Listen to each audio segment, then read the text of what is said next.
یہ بچہ جو بیٹھا ہوا تھا اس نے شارٹس پہنے ہوئے، اس نے نیکر پہنی ہوئی کہ جو بیٹھ رہا ہے تو اس کے گھٹنے ظاہر ہو رہے ہیں۔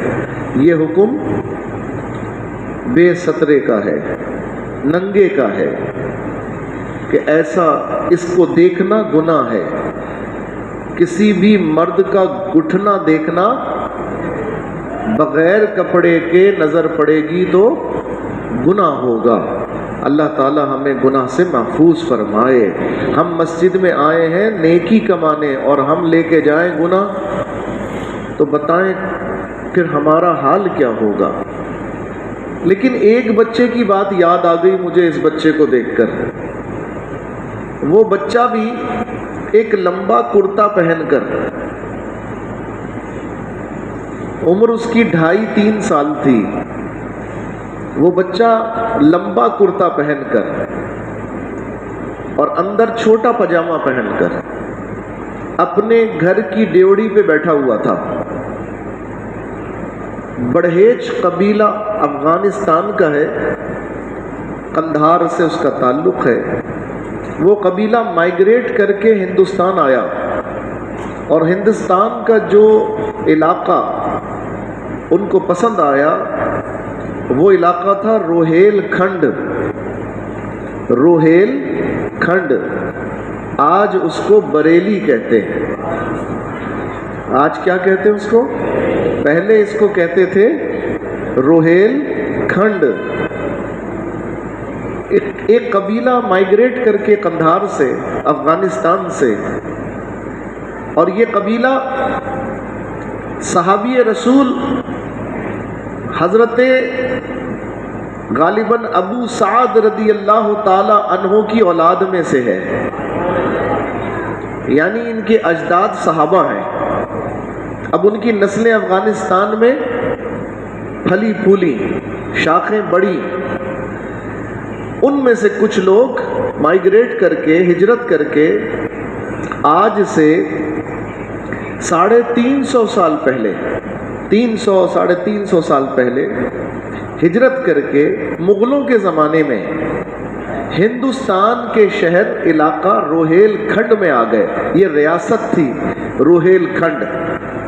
جب یہ پٹھان آئے تو بڑے جنگجو تھے، بڑے لہیم شہیم، خوبصورت، قندھاری انار کی طرح سرخ و سفید۔ ان کی نسلیں وہاں پر آباد ہو گئیں۔ انہی کی نسل میں یہ لوگ بڑے جنگجو تھے، سپاہی تھے، تو مغل بادشاہ نے ان کو اپنی سپاہ کا حصہ بنایا اور ان کی بہادری دیکھ کر ان کو جنرل بنا دیا۔ کسی کو 4000 کی کمان دے دی، کسی کو 1000 سوار کی کمان دے دی۔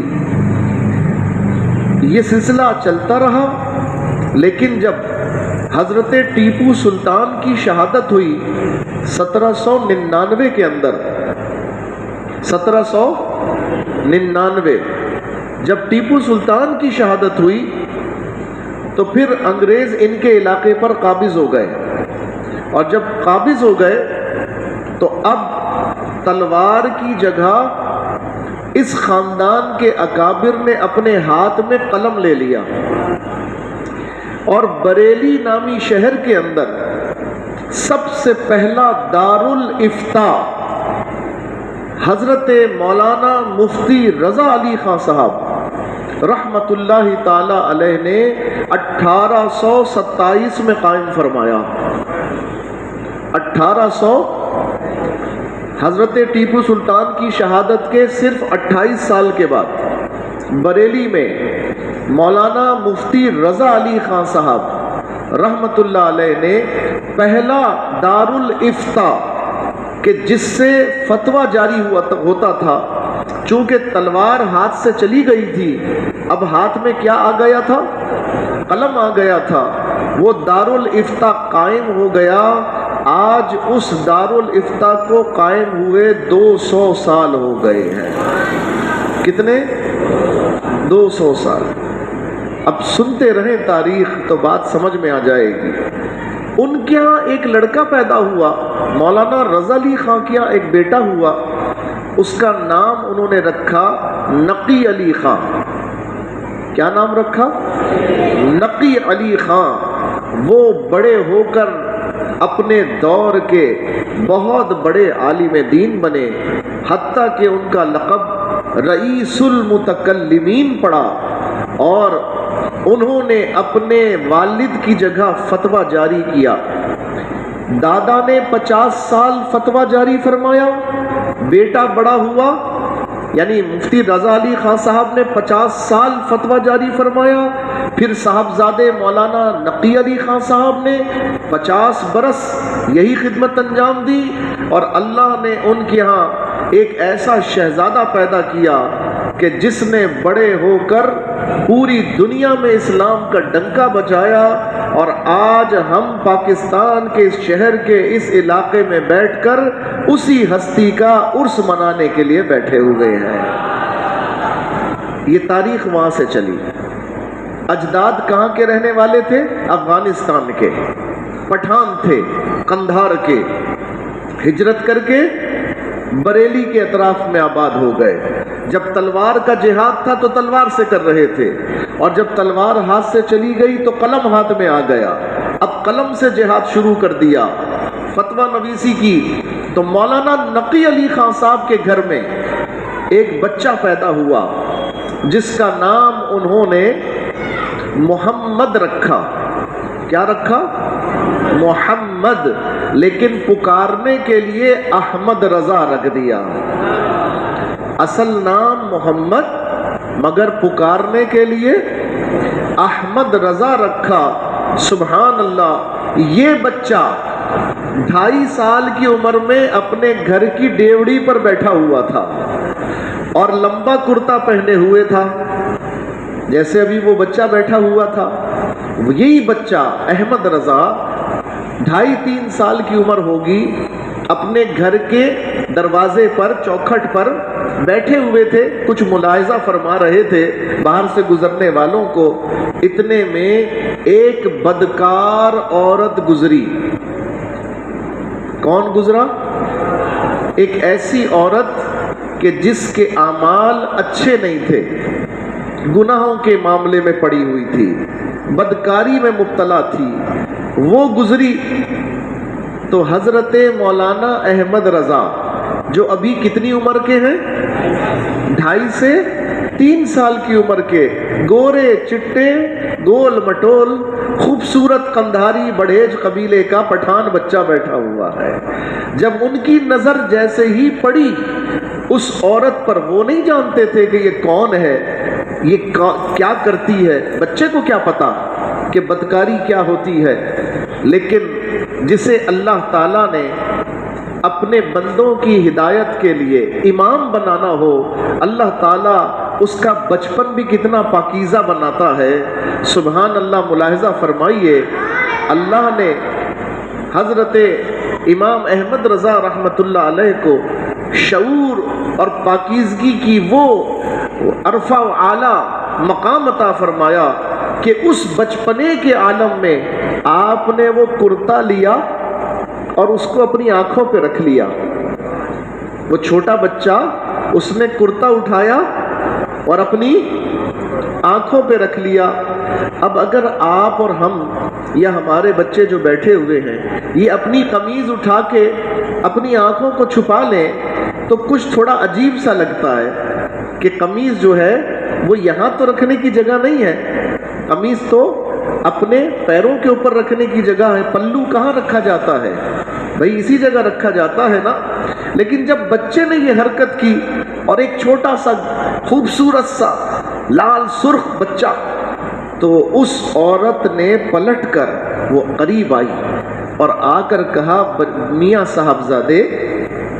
صاحبزادے، جو چیز چھپانے کی تھی وہ تو تم نے ظاہر کر دی اور آنکھوں کو چھپا لیا، بھئی بھلا کیوں؟ تو آپ نے جو جواب دیا، ہم تو بڑے ہو کر بھی وہ جواب نہیں دے پاتے۔ جائے گا جس کو اللہ نے اپنے محبوب علیہ السلام کا نائب بنانا ہو، جسے حضور غوث اعظم رضی اللہ عنہ کا نائب بننا ہو، جسے اپنے وقت کا امام بننا ہو، جسے اپنی صدی کا مجدد بننا ہو، جسے اپنے دور کے سارے علماء اولیاء کا سردار بننا ہو، تو دیکھیے اللہ اس کو بچپن سے ہی کیسا شعور عطا فرماتا ہے۔ اس بچے نے یعنی مولانا احمد رضا نے یہ سن کر، جو اس عورت نے کہا کہ بھائی جو چیز چھپانے کی تھی تم نے اس سے کرتا اٹھا کر آنکھوں کو چھپا لیا، بھلا کیوں؟ تو آپ نے فرمایا پہلے آنکھ بہکتی ہے، سب سے پہلے کیا بہکتی ہے؟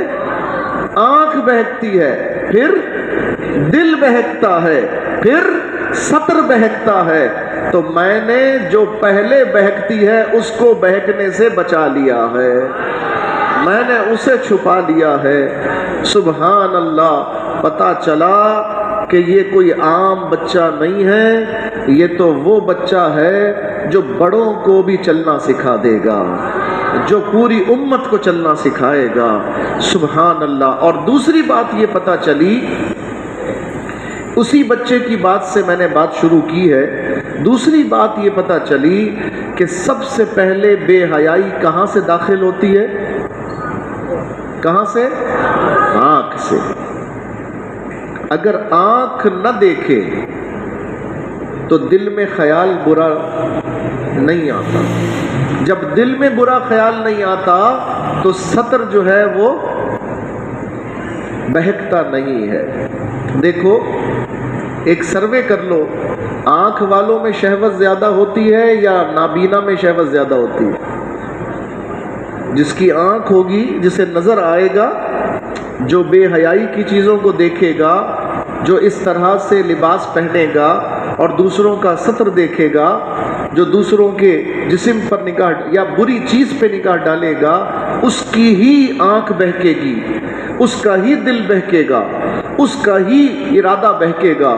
تو پتہ یہ بھی چلا، اس مجلس کا پہلا سبق ہمیں آج یہ ملا کہ ہم سب مسلمانوں کو اپنی آنکھ کی حفاظت کرنی چاہیے، اپنی آنکھ کی حفاظت کرنی چاہیے۔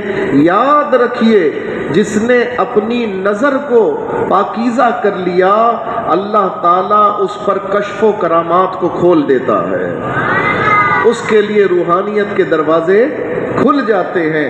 جس کی نظر پاک ہوگی، جس کی نظر میں حیا ہوگی، جس کی آنکھ شرمیلی ہوگی، اسی کا دل نماز میں لگے گا، اسی کو سجدے میں مزہ آئے گا، اسی کو رکوع میں مزہ آئے گا، اسی کو قرآن پڑھنے میں مزہ آئے گا، اسی کو عبادت کرنے میں مزہ آئے گا۔